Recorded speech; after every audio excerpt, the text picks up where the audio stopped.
안녕하세요. 여러분의 중투자 계량기 관시유 유진호입니다. 오늘은 제가 이제 중국 특집의 진행자로서 인사를 드리게 됐고요.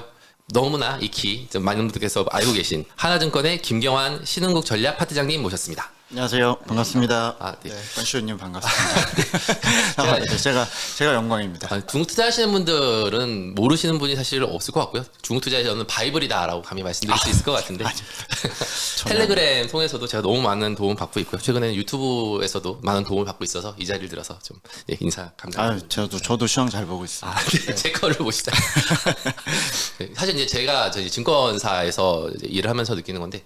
선배들한테 제가 열심히 하겠습니다 말을 하면은 선배들이 항상 얘기를 하세요. 열심히로는 부족하다. 잘해야 된다. 말씀을 하시는데 여기는 이제 열심히도 텔레그램 보면 하루에 거의 한 10개에서 20개씩 정보 올려주시는데 또 정말 큰 도움 되는데 그 외에도 정말 잘하시는 애널리스트입니다. 4년 연속이시죠. 베스트 애널리스트. 네네. 그거야 저희 기관에서 잘 봐주셔서 네, 그런 거고요. 네. 사실 요즘에 더 바쁘실 것 같아요. 중국 증시에 대한 요즘 뉴스도 많이 나오고 좋다 이런 것들 얘기 많이 나오다 보니까 또 다른 나라들이 상대적으로 많이 부진하잖아요. 그래가지고 더더욱 중국에 대해서 많이 관심이 있어서 또 최근에는 또 살짝 조정이 있다 보니까 더 많이 이렇게 불려 다니실 것 같은데 많이 바쁘시는. 정기적으로 하는 게 있고 또 이제 최근에 시장 살아나다 보니까 좀 다시 찾아주시고 계시고. 조정받으니까 또 불안하니까 또 찾으시고 좀 그런 상황입니다. 중국을 투자하는 투자자분들도 고객이시지만 다른 중국 시장이나 섹터에 대한 문의도 많이 받으실 것 같아요. 보통 그렇죠. 아무래도 그러니까 저희가 국내 기관의 경우는 그래도 한 60% 이상이 국장을 보시는 분들이고 이제 국내 중국 관련주 관련해서 이제 고민이 좀 깊으신 거고요. 직접 투자하시는 분도 한 30-40% 정도 되는 것 같습니다. 최근에 이제 해외물 하시면서 중국물이 많지는 않은데 어쨌건 기본적으로 기관들이 많이 하니까 또 그리고 지점이나 이제 은행 쪽 고객들 또 고객을 보시는 PB들이 많이 찾으십니다. 그렇군요. 일단은 귀한 자리 모셨으니까 바로 본론으로 좀 진행하겠습니다. 이게 이제 어떤 과정을 통해서 최근에 중국이 올라왔는지 이런 것들은 워낙 이제 자주 나오셔서 말씀 주시기도 했고 특히 이제 그저께 7월 11일 날 연합인포엑스에서도 나와서 좋은 말씀 주셨거든요. 그 방송 한번 참고해 주시길 바라고요. 오늘은 제가 평소에 궁금하기도 했고 좀 제가 이제 잘 부족했던 게 이제 섹터 부분인데 산업에 대한 거 이런 것들 좀 위주로 해가지고 두서없이 여쭤보려고 합니다. 저도 한 명의 이제 외국인 개인 투자자, 고객님들도 하고 저도 개인 투자하고 있는데 다 보니까 중국에 대해서 워낙 궁금한 점도 많고 해가지고요. 오늘은 좀 사심 가득한 방송으로 진행한다 정도 컨셉으로 봐주시면 좋을 것 같습니다. 상해 종합지수가 19% 정도, 최근 2달 동안 상승인데요. 심천성분지수가 28%, 창업판이나 과창호시 지수가 32%에 항생테크는 저도 계산 안 해봤었는데 이번에 보니까 47% 정도 올랐다고. 저점 대비해서 2달 동안 고점까지 해서 기준이고요. 보면은 기술주나 성장주들 위주로 해서 시장이 좀 어떻게 보면 하드캐리했다라고 보여졌는데 궁금한 게 6월 말 기준으로 해가지고는 외국인들이 선후광통 통해가지고 A주 유입한 게 718억 위안이라고 하더라고요. 굉장히 큰 금액인 것 같은데 원화 기준으로 14조 원이고 근데 이렇게 글로벌 투자자들이 관심이 최근 들어서 이렇게 급증하는 이유 또 거기다 또 미국 같은 경우는 지금 급격한 긴축을 하고 있는 와중에 이머징이라고 할 수 있는 중국에 이렇게 관심이 더 집중되고 올라가는 이유가 뭔지 사실 개인적으로 궁금합니다. 저도 말씀드리기 앞서서 좀 궁금한 게 근데 왜 관시유예요? 이게 사실 저 이름을 저 방송을 시작한 게 작년 2월인데 각도기님이 말씀을 하세요. 어떤 이름으로 하겠느냐라고 해가지고 관시. 네 저는 일단 저희 장인 어른한테 가서 여쭤봤어요. 인사이트가 있어가지고 어떤 이름을 좋겠습니까 했더니 그러면은 너는 이제 각도기가 있고 나침판이 있으니까 다 하나 뭐 되니까 계량기를 해라 그래가지고 저는 계량기 하겠습니다 이랬더니 계량기는 재미가 없다. 너는 그냥 관시유에 해라 그래가지고 또 근데 그렇다고 또 장인 면목도 있으니까 그래서 중국투자 계량기 관시유가 제 풀네임이다. 보시면 될 것 같습니다. 잘 지으신 것 같아요, 되게. 그래서 저도 뭔가 부캐를 만들어야 되나 막 요새 그런 방송하면서 생각했는데 아무튼 좀 궁금했고요. 최근 시황 관련해서는 사실 빠질 때도 원인을 잘 모르고 오를 때도 왜 오르는지 모르는 이제 중국 시장이라고 얘기를 많이 하시고 저도 사실 올해 1월부터 4월까지 좀 대차게 틀리면서 같이 고민을 하셨겠지만 일단 제가 사후적으로 평가해 보면 5, 6월 달에 올라온 거는 저점이 이제 한 4월 27일 정도 됐는데 일단 초과 유동성 상황이었던 것 같아요. 저희가 이제 중국에서 볼 때 수급 지표도 보고 시중 금리도 보고 또 초과 유동성 상황을 볼 때 쉽게 이제 고객님들한테 보여드리는 것 중에 M1 통화량 같은 거에서 실물이라고 대표할 수 있는 생산자 물가를 저희가 빼서 뭐 그들의 이제 차를 보면은 실물로 못 들어간 돈들이 금융시장에 얼마나 있나도 보고, 또 중국에 저희가 예전에 출장 갈 때 현지 뭐 거시경제 하시는 분 애널리스트 만나면 보시는 지표 중에서 이제 사회융자 총액이라고 그래서 잘 아시는 그런 대출보다 조금 더 업그레이드된 총 유동성 지표 같은 거를 뭐 시가총액하고 비율도 보고 하는데요. 보면은 4월 달이 그런 뿌려진 유동성 대비해서 시가총액 반영 비율이 역대 한 두 번째로 낮았고, 또 조정 기간도 뭐 당연히 4, 5개월 있었습니다만 초과 유동성 관련 지표들이 다 풍부했다고 보시면 될 것 같고요. 이제 이런 상황에서 4월 말에 이제 정치국 회의에서 부양책을 좀 더 고도화하겠다. 그러니까 지금 아시는 대로 1, 2월에 잠깐 중국 경기가 반짝 바닥하긴 하는 것 같다가 3, 4월에 다시 뭐 락다운하고 뭐 이러면서 무너졌잖아요. 그래서 이제 그 강도 대비해서는 부양책이 약하다는 생각을 시장에서 했는데 다행히 이제 그 정치국 회의에서 4월 29일인가 그렇죠, 정확히. 그래서 그 회의에서 이제 정책 얘기해주고 또 산업 규제 완화하겠다라고 얘기하면서 부동산 플랫폼 완화 얘기를 해주면서 뭐 거기서부터 이제 초과 유동성 상황이 이제 수급을 움직인 것 같습니다. 그래서 수급과 밸류에이션으로 저희가 좀 평가해야 될 것 같고요. 당연히 이제 시장 투자자들은 4월 경기 정도가 일단 저점이겠지, 2차 저점이겠지라는 생각하에 좀 트레이딩을 했고, 이제 7월 들어서는 실적 시즌이 7월 중순부터 시작을 하니까 이제 좀 많이 먹은 다음에 아마 이제 경제 지표나 실적을 얼마나 더 깔지에 대해서 좀 고민하면서 시장이 좀 저항을 받는 거라고 좀 평가하고 있습니다. 예. 상반기 중국 주식이 어떻게 바닥에서 올라왔고 지금 현재까지를 정말 간단 명료하게 말씀 주셨는데요. 그러니까 중국 증시 그 4월 말부터 해서 반등했던 가장 큰 원인은 말씀하신 거 요약하면은 일단 시장의 유동성은 많이 풀려 있었고 실물 경기로 가지 못한 유동성들이 증시로 유입이 돼서 그걸 올렸다로 보시는 거죠. 네. 그럼 보면은 대부분 많이 올랐던 섹터 보면 전기차, 특히 뭐 LFP 배터리나 신재생, 태양광, 그리고 항생테크, 인터넷 기업들도 저점에서 굉장히 많이 올랐는데 7월 들어서는 조금 조정세에 들긴 했는데요.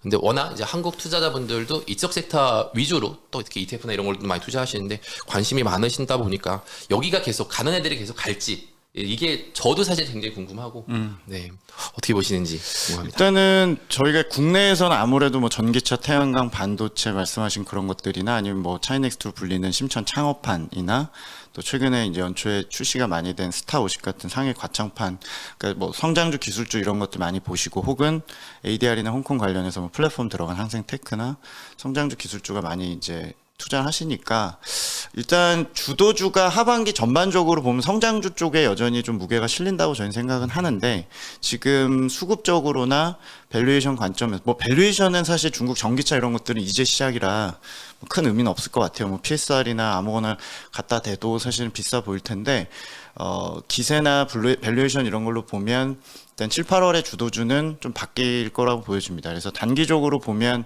기존에 갖고 계시는 거를 조정 시에 더 실냐 아니면 조금 볼 거냐에 대해서는 일단 저희는 3분기는 좀 많이 못 갔었던 소비재라든지 뭐 아시는 뭐 저희에게 좀 고통을 줬던 뭐 항서제약 같은 제약주라든지 아니면 뭐 마오타이 같은 음식료라든지 아니면 중국에서 지금 이미 좀 올랐다 빠진 뭐 리오프닝이나 이런 쪽으로 소비재 쪽으로 조금 슬쩍 종목들은 좀 분산이 될 것 같고요.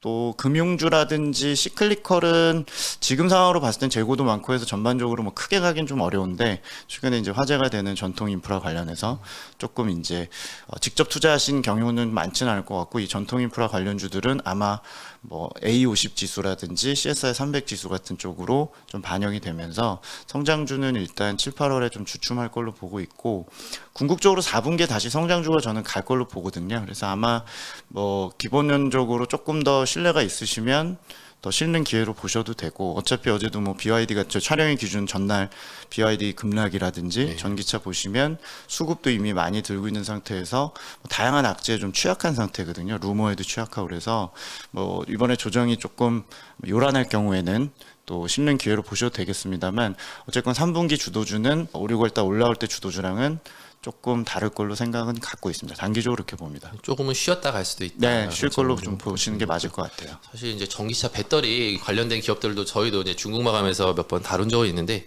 반도체도 마찬가지고 뭐 PER 트레일링 기준으로 봐도 막 100배 이렇게 나오니까 비싸죠. 예, 사실 당시에 저는 들고 있었거든요. 근데 도기님이 이거 비싸다 그러니까 팔았는데 끝없이 가면서 정말 힘들었던 시기가 있는데 중국 투자는 보면은 밸류에이션이나 이런 것들이 한국 투자나 다른 나라 주식 투자하는 거랑은 좀 다른 관점으로 봐야 되는 게 아닌가라는 생각도 많이 들긴 했습니다. 맞습니다. 저도 이제 북경대를 나왔다 보니까 저희 후배들 중에 직접 운영하는 친구들도 있고 보면은 확실히 그 기세나 이런 것들 잡기가 좀 어려워서 이제 투자자분들도 많이 뒷북치는 경우도 있고 저희조차도 뭐 사실 추천하자마자 바로 내려가는 경우가 많은데 일단은 뭐 1차 조정이 있을 때 2차, 3차가 또 결국엔 가는 게 또 그런 성장주다 보니까 육성산업이나 성장주 잘 방향을 잡고 계시면 뭐 조금 요란하지만 그래도 괜찮지 않을까 생각을 좀 갖고 있고요. 아무튼 조금 그 일부 종목들이나 이런 것들은 제가 수급적으로 봤을 때는 조금 과열 징후가 있기 때문에 물론 이제 작년 12월이나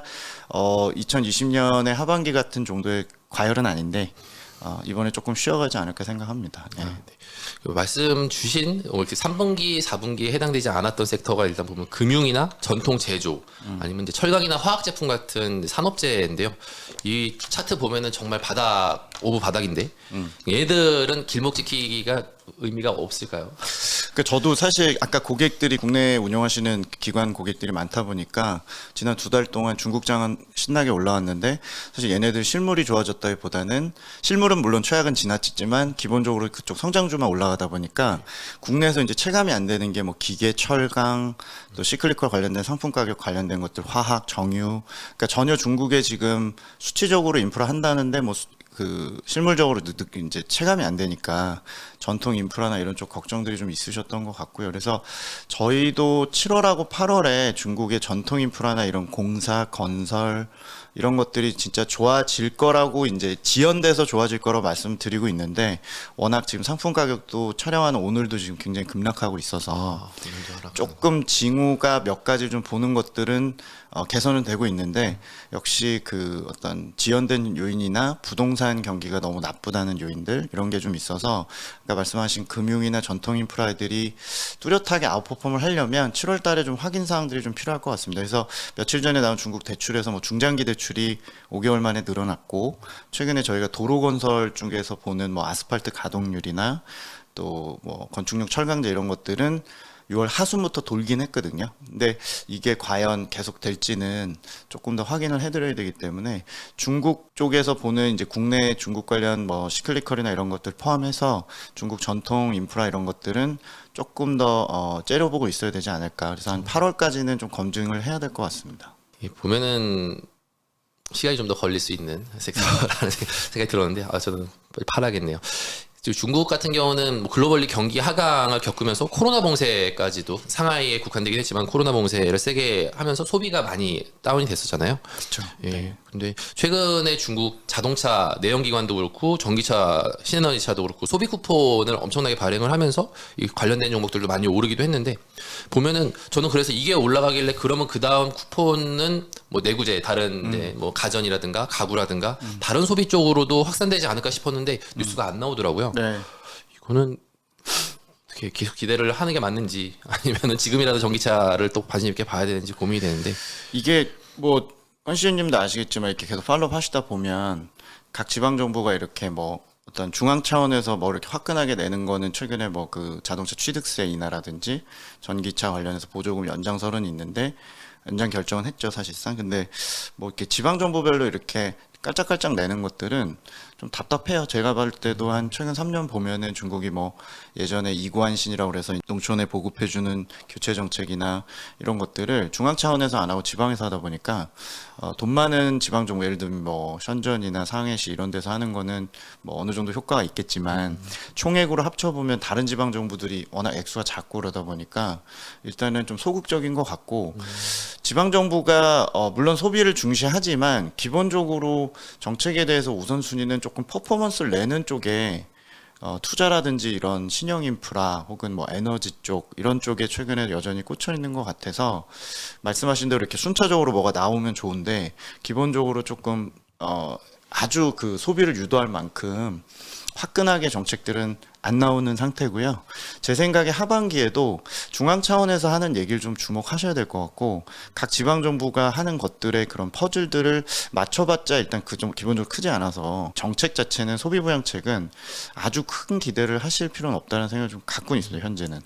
예, 중앙정부 차원에서 나온 거는 그러면은 이게 지방정부들이 한 바퀴 쭉 돌고 마지막에 신에너지차 보조금도 북경에서 나오고 끝난 것 같은데. 그렇죠. 네. 보통은 그런 사이클로 이렇게 쭉 봐야 되는 게. 네. 그러니까 예를 들면 뭐 화장품이나 내구재나 이런 것들을 뭐 중앙에서 직접 보조금을 주거나 전국 단위로 뭔가 하면 좋은데 약간 그런 건 또 치사하게 지방의 자치에 맞추는 느낌이 있어가지고 저도 좀 답답해요. 그러니까 사실 소비 부양책을 많이 보시거든요. 국내에도 중국 소비재들이 많고 해서 전체적으로 보시고 저도 소비 경기를 되게 안 좋게 보는 편이라서 이제 조금 그런 면들이 뭐 그런 규제는 규제대로 하면서 방역도 하고 그러면서 회복은 자생적으로 회복하라는 것처럼 하니까 저도 조금 그런 부분들이 좀 답답한 상황입니다. 지방정부가 돈이 없어서라고 봐야 되는 거예요? 그 지방 정부가 돈을 쓸 만큼 지금 뭔가 여러 가지 방법들 뭐 지방 특수채라든지 중국 투자 관심 있으시면 당연히 이런 들어보셨을 만한 그런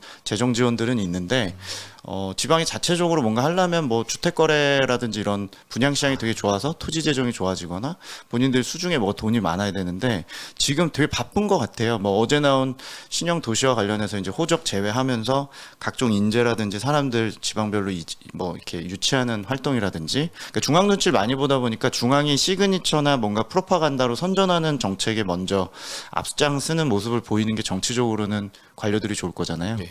그러니까 뭐 에너지 하라 그러면 이제 태양광 풍력에 완전히 뭐 몰입을 하고 고용 창출하라 그러면 고용 창출을 하는데 약간 그게 눈 가리고 아웅식으로 하는 경향도 있고 해서 이제 워낙 나라가 크다 보니까 저희가 지역마다 총합은 안 해봤지만 지방 정부는 아무래도 좀 후순위에 둔 게 소비 쪽이 아닌가 싶기는 해요. 물론 하반기에 제 뒤에서 기회가 되면 말씀드리겠지만 소비는 자생적으로 회복을 할 수 있는 카드들은 좀 있는 것 같아요. 그래서 뭐 예를 들면 저축률이 좀 상승했다라든지 오늘도 제가 데이터 보다 온 것 중에 이제 대출만 맨날 보다 보니까 예금을 좀 뜯어봤거든요. 그랬더니 예금의 가계금이 뭐 상반기에 폭증했더라고요.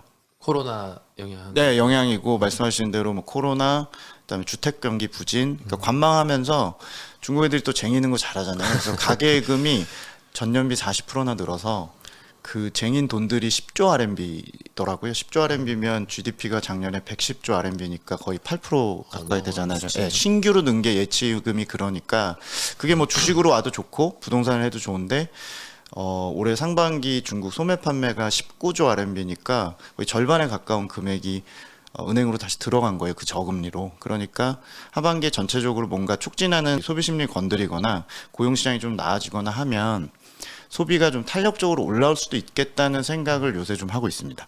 그래서 저는 이제 좀 치사하지만 요새 약간 전기차 이런 거 많이 오르고 해서 이제 전통 소비재들 이런 것도 좀 계속 매집하자고 이제 내년 상반기쯤 되면 소비는 결국엔 회복하니까 네. 이제 그런 관점에서 많이 빠진 소비재들이나 뭐 면세 같은 것들 조정받을 때마다 좀 개인적으로 매집을 하시라고 의견을 좀 드리고 있죠. 네. 그러니까 결국은 이제 예금에 있는 거를 끄집어내는 건데 그거는 그러면 중국 정부 입장에서도 중국 공산당 계획 경제잖아요. 그러니까 그쵸. 언제쯤 해가지고 이거를 소비를 그 활성화시키기 위해 가지고 정책을 피겠다라는 거를 내부적으로는 잡고 있는 건가요? 제 생각 입장에서 그 돈들이 다시 들어간 거가 나오려면 자기가 뭐 일단 고용이 안 좋고 그러면 자기 돈들을 빼기가 어렵잖아요. 그러니까 이제 기업들이 뭔가 고용을 해줘야 될 것 같고 지금 실업률 높은 거는 잘 아시니까 실업률이 좀 내려간다든지 또 규제를 여러 가지로 풀면 서비스업이 이제 고용을 창출할 거니까.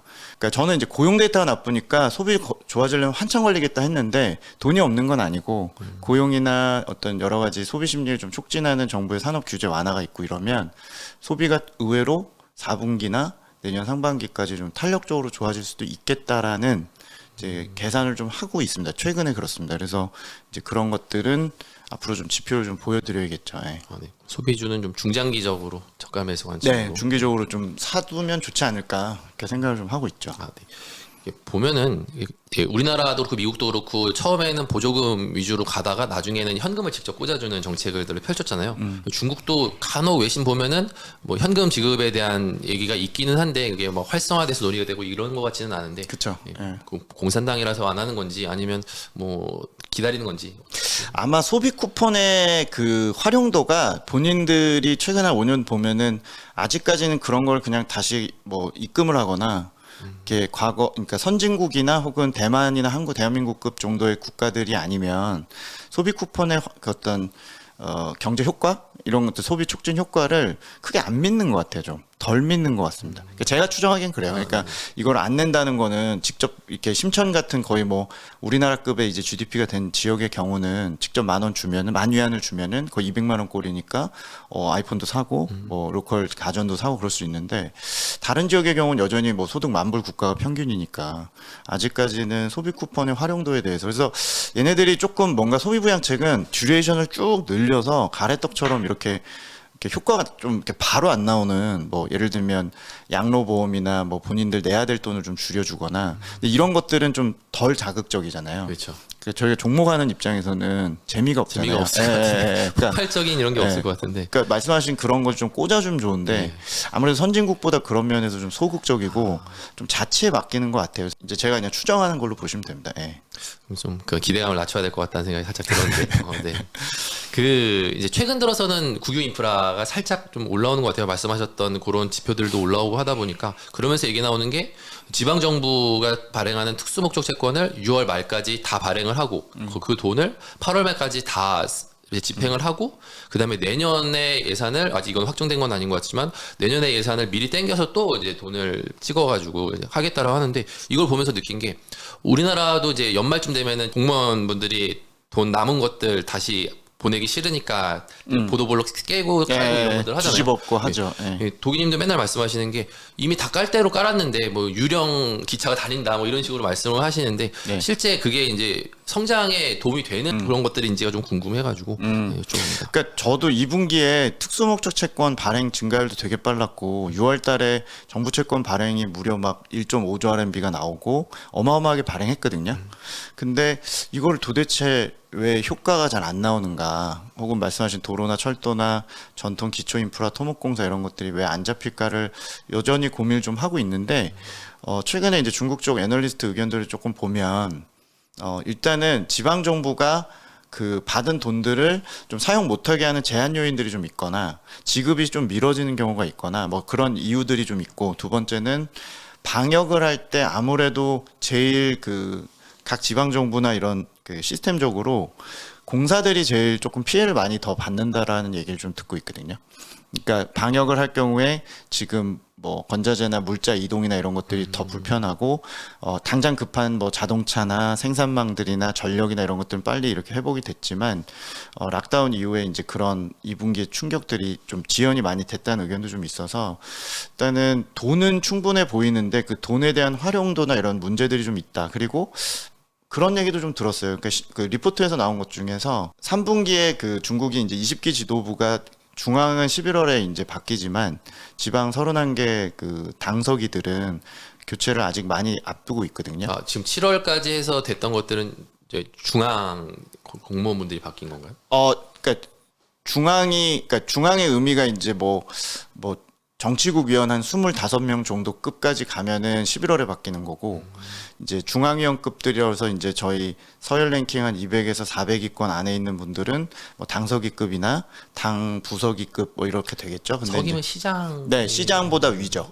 그러니까 중국 가서 실수하면은 안 되는 게 어디 가서 저희도 예전에 시장 만나면 이분이 탑인 줄 알았더니 뒤에 당서기가 꼭 있죠. 그러니까 베이징 당서기가 시장의 그 인사권도 갖고 있기 때문에 넘버 2라고 보시면 돼요. 제일 높은. 네, 그리고 중국에서 부시장 뭐 이런 사람들은 뭐 거의 7명씩 있기 때문에 한시의 부시장이 그래서 바이스라는 개념을 굉장히 속으면 안 되는 게 나 관시 좋은데 예를 들어 끝발 좋은 분 만났다 했는데 어디 가서 부시장이다 이러면은 그거는 7명 중 하나 이렇게 보실 수 있는 거라서 당서기를 아시는 게 제일 중요하죠. 아무튼 그 중앙 교체는 11월이라고 보시면 되고 당석인급이나 우리로 치면 뭐 군이나 형급 이런 데서 그 바뀌는 분들도 7월 정도면 거의 바뀌거든요. 그러니까 그게 끝나야 더 집행될 거라는 의견들도 꽤 많아요. 그래서 종합을 해보면 지연 요인, 방역 요인, 그 다음에 인사 같은 정치적인 요인들이 있어서 일단은 금액은 어떤 이미 어느 정도 잡혀 있으나 좀 많이 뒤로 밀렸다라는 의견들이 좀 많아서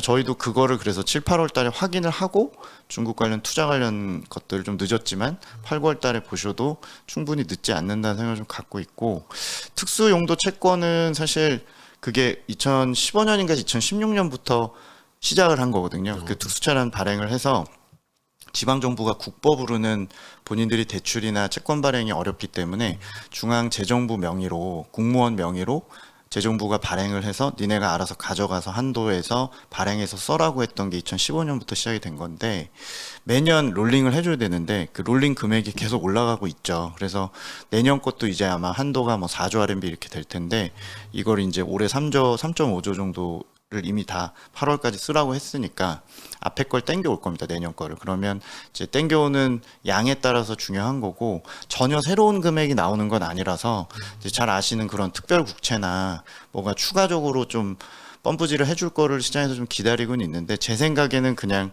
내년 걸 좀 땡겨오지 않을까. 중앙정부 차원에서 특별국채 발행할 가능성을 조금 낮아진 것 같아요. 비상시적인 그 액션으로 보는 것 같아요. 그래서 2020년에 한번 마지막으로 했잖아요. 예, 코로나 근데 때. 그게 한 뭐 1조다, 2조다 했었고 최근에 뉴스도 잘못 돌았는데 그거는 이제 내년 그 지방 특수채를 땡겨오겠다는 뉴스였었고 아마도 특별국채는 웬만한 상황이 아니면 조금 어렵지 않을까라는 생각을 요새 좀 하고 있습니다. 예. 네. 이게 보면 오늘도 이제 오전에는 인민들의 뭐 고용이나 이런 것들을 네. 늘리기 위해 가지고 인프라 정책 한다는 뉴스 나오면서 막 움직이다가 이 종목들은 대부분 보면은 PER도 굉장히 낮고, 예. 그렇죠. 그리고 움직임도 굉장히 둔한데 이렇게 시장이 조금 변동성이 있을 때 먼저 움직이더라고요. 그래서 방어주처럼. 예, 경기 방어주처럼 움직이는데 또 이걸 보면서 아 그러면은 싸니까 이걸 사두자 했는데 항상 움직임도 둔하기도 하고 좀 올라가는 배리어 약간 박스권처럼 이렇게 움직이는 부분들이 있어서 봤는데 말씀하신 내용 종합해 보면은 결국 인프라나 이런 정책은 돈을 많이 찍어가지고 들어가긴 했지만 실제 아직 퍼포먼스가 나오기 전이니까 그리고 또 이제 하반기에 그런 정치나 인사나 이런 것들이 완료된 다음에 본격적으로 움직이는 것들을 기다려 보는 게 좋을 것 같다. 그렇습니다. 정도로 예, 보시면 될 것 같습니다. 그리고 원자재는 좀 보면은 철강이나 화학 가격도 많이 급락을 하긴 했는데 예, 이게 중국은 요즘에 보면은 탄소 중립을 많이 실현한다고도 하고 저는 쌍순환을 보면서 이런 생각이 드는 게 직접 자기네들 거를 뭐 석탄이든 철광석이든 만들어 직접 해가지고 만들어서 우리 쓸 만큼만 쓰고 나머지는 그냥 놔둔다 수입도 안 한다 이런 것처럼 느껴졌는데 그런 거 보면은 인프라도 조금 수요도 올라가고 하면 가격이 반등할 줄 알았거든요. 근데 보면은 너무 가격이 중국 정부의 뭐 그런 몽둥이 이런 것들일 수도 있지만 너무 가격이 안 움직이는 것 같은데 전망은 어려워. 그러니까 저도 최근 한 달 반 동안 중국 상품 선물 가격도 제 텔레그램에도 가끔 올리고 그러다 요새는 너무 빠져서 뭐 특별히 뭐 맨날 빠지니까 뭐 업데이트 드릴 건 없고 그래서 제가 너무 빠지니까 어젯밤에 이제 야근하면서 재고 지표를 오랜만에 꺼내서 텔레그램에 이제 좀 올리긴 했는데 그 데이터 뭐냐면 통계국에서 매달 뭐 제조업 이익 증가율이나 제조업의 뭐 재고라든지 이런 거 발표를 하는데 재고 증가율이 있고 재고 자산을 이제 발표를 하는데 전체 자산 대비 산업별로 재고 자산을 많이 쌓고 있는 애들을 보는데 이게 작년 12월 대비해서 올해 5월 달에 이제 처음으로 업데이트한 건데 5개월 동안 재고가 엄청 쌓였더라고요. 네, 그러니까 전반적으로 물론 이제 그 데이터가 어떤 산업은 화학이나 뭐 일부 특수 산업들은 그냥 가동률 100%로 돌리고 있고 수요가 좋아서 금방금방 쌓이니까 리스타킹 했다고 볼 수도 있는데 대체로 전체적인 산업들이 말씀하신 에너지 소재, 뭐 건자재 이런 것들이 재고가 5개월 동안 많이 쌓여 있더라고요. 그리고 그 재고에 히스토리가 있는데 전반적으로 히스토리 중에서도 위에 있더라고요. 그러니까 재고들이 많아서 전체적으로 수요가 빨리 좋아지지 않으면 공급에 대한 부담들이 좀 있는 것 같고 특히 하반기에 만약에 작년과 거꾸로 지금 저희는 보는데 탈탄소를 중단까지는 아니고 올해 이제 석탄도 증산하고 화력발전도 늘리고 작년에 이제 한참 업데이트 하실 때 기억하시겠지만 뭐 전력 대란도 있었고 에너지 집약 산업들 엄청 깠잖아요. 그걸 반대로 하반기에는 조금 생산도 조금 완화하고 뭐 이런 기대감들이 있다 보니까 아마도 그 공급이 줄 거라는 또 기대도 많이 축소가 된 것 같아요. 이게 상품 선물 시장도 결국에는 또 트레이딩을 하는 거고 기대감이라는 게 중요한데 이제 수요도 부진하고 수요가 빨리 안 좋아지고 재고 조정 압력도 있고 또 하반기에 중국 정부가 공급을 또 늘리게끔 정책을 또 환경 규제 완화하고 이럴 수도 있기 때문에 그런 기대감들이 약화되면서 약간 붕괴하는 게 아닌가 생각을 좀 갖고 있습니다. 물론 붕괴가 저는 막바지라고 봅니다. 전반적으로 이제 하단은 잡힐 걸로 보는데 좀 많이 무너지고 있어서 당분간 이 상품 가격도 하단을 좀 잡은 다음에 저희가 전통 인프라나 국내 중국 관련 철강이나 이런 스프레드 플레이 하시는 쪽을 보셔야 되지 않을까. 그래서 그런 관점에서 업데이트하고 있죠. 중국 내 화학이나 철강 업체들 주가 반등한 다음에 한국 네네네. 국내 소비재도 마찬가지고 이게 중국 관련주들이 너무 단절이 돼가지고 뭐 국내 화장품 보실 때도 마찬가지고 지금 정확히 지적하신 대로 중국 주가 먼저 관시윤님이 업데이트 하신 거를 듣고 국내도 또 갖고 계시면 국내물을 또 판단하시면 되지 않을까. 한국 투자도 같이 해봐야 되겠다는 생각이 살짝 드는데 국내 투자하신 분들 볼 수도 있으니까요. 네. 이 중국 같은 경우는 지금 아직은 신재생 에너지나 아니면 전기차 이런 것들에 대한 드라이브 굉장히 세게 하는데 보면 유럽, 독일만 해도 얼마 전에 뉴스를 보니까 좀 이제 에너지 대란 이런 이슈들이 있다 보니까 뭐 탄소 중립을 좀 미룰 수도 있다. 뭐 이런 얘기들도 나오고 하더라고요. 만약에 이제 글로벌리 좀 그런 부분들 경기 둔화 우려 이런 것들 때문에 투자가 지연되고 이러면서 이쪽 섹터에 뭐 이런 것들이 좀 지연된다고 하더라도 중국은 계속 탄소 중립은 밀어붙이는 장기적으로 밀어붙일 것 같고 작년에 부작용이 너무 커가지고 작년에 저희가 그 지방 정부한테 그 행정 평가 같은 거 할 때 그런 에너지 소재 같은 산업들 타탄소를 목표를 너무 높게 잡으면서 감축을 너무 명령을 하면서 본인들이 좀 자초한 그런 전력 대란이나 이런 것도 있었고 석탄도 지난 2년 동안 너무 감축을 시켜서 작년에 이제 크게 뒤었죠. 그래서 큰 틀에선 하고 내년 상반기까지 이제 대외 상황이 그 여러 가지로 타이트하니까 지금 물론 상품 가격이 빠지고는 있습니다만 석탄 가격을 굉장히 눌러놓고 전체적인 탈탄소는 조금 속도 조절을 잠깐 하지 않을까. 네, 그렇게 생각은 좀 갖고 있고요. 물론 이제 한쪽에서 신재생으로 시프트하는 거는 계속 하고 태양광 풍력은 투자 관점에서 하고 대신 화력 발전하고 석탄 가격은 조금 통제하면서 그러니까 조금 어느 정도 가격은 통제하고 화력 발전은 조금 하더라도 조금 완화하는 쪽으로 그렇게 하반기를 좀 보고 있습니다. 중국도 전력난 얘기가 좀 나오는 것 같은데 그래서인지 최근에 수력이나 화력 발전 관련된 기업들 상장된 기업들 주가 굉장히 좋거든요. 그렇죠. 네. 이거는 그러면은 석탄 가격은 눌려 있고 맞죠. 예, 그 네. 전력 가격 자체는 작년에 인상해 놓은 거로 해가지고 비싸게 파니까. 그렇죠. 마진이 좋아지고 수력 발전은 제가 알기로는 올해 되게 좋은 걸로 알고 있고 많이 돌아가고 화력도 아마 하반기에 마진이 좋아질 거라고 기대를 하는 것 같아요. 그래서 유틸리티 섹터나 이런 쪽 주가 보면 항상 좋더라고요. 최근에는 발전 이런 1등 예, 1등 섹터가 유틸리티였던 네네. 것 같은데. 그래서 하반기에 계속 그쪽도 좋을 것 같습니다. 그런 관점에서. 네. 돼지고기는 어떨까요? 이게 돼지고기가 저도 오기 전에 그 관시윤님이 딱 이렇게 정리해 주셔서 저도 보면서 왔는데 돈육은 제가 사이클로 봤을 때 몇 년 전까지는 많이 보다가 저도 뭐 그 어미돼지부터 시작해서 뭐 자돈, 모돈 뭐 이런 거부터 데이터 보면서 그 사이클이 뚜렷하게 뭐 20개월도 있고 뭐 하니까 하반기에 오르긴 할 텐데 얼마나 오를지에 대해서 고민은 지금 하고 있고 모건이나 이런 애들 저희가 이제 추천하면서 하반기에 저희가 음식료나 CPI 올라가면 수혜 보는 게 돈육이니까 돈육 자체가 이제 수혜주라고 말씀은 드리곤 있는데 중국 정부 입장이 좀 다른 게 공급량이 꽤 있다. 그러니까 재고가 있어서 방출을 하면 하반기에 억제할 수 있다는 자신감은 있는 것 같은데 또 최근 2주 전에 뭐 아시겠지만 그 양돈 업체를 또 불러서 좀 그 면담이죠. 네. 뭐 이런 거 좀 하고 그래서 이게 아직은 실속을 모르겠고요. 그래서 일단 저희 예상은 하반기에 그 완만하게는 올라갈 것 같다. 이미